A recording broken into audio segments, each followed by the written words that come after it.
Right, yes, the BOJ has been reducing the JGB purchases, and the amount of new JGB purchases is already below the amount of the redemption of their JGB holdings. Therefore, not only the amount of purchases of JGBs, but also the balance of their JGB holdings is also gradually contracting. And that is meant for the BOJ to be more like a normal player in the JGB market. They have been a huge player in the JGB market, but that should not be continued. They are not only normalizing the levels of interest rates, but also they are trying to normalize the scale of the balance sheet. And that's something we want to have going forward.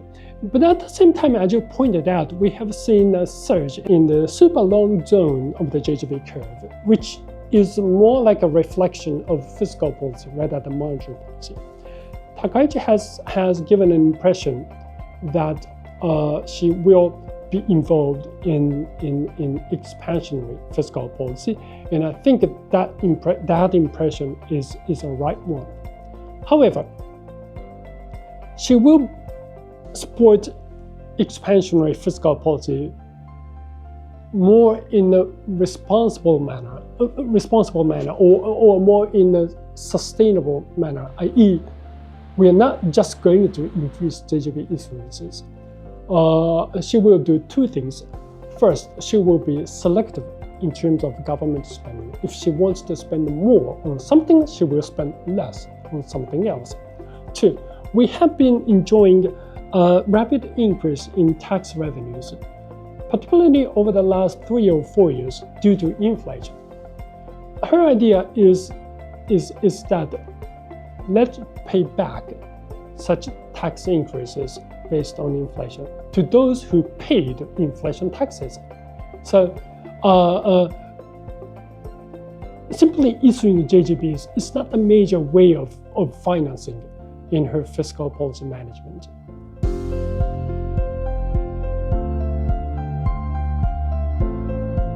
We expect the economy to remain on a recovery path.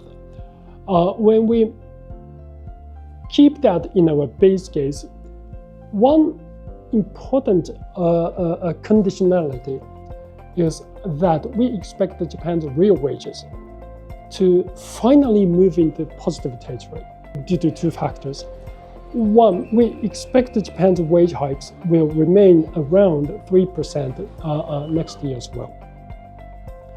Two, we expect Japan's inflation to come down to below 2% due to the cost push portion of inflation running its course, particularly rice prices, which started to surge in the middle of last year. The rice prices have sort of stabilized.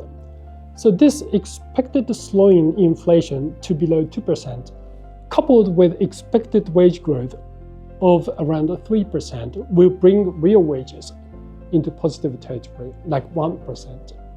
That will be very critical for our view that the economy will remain on a recovery path toward 2026.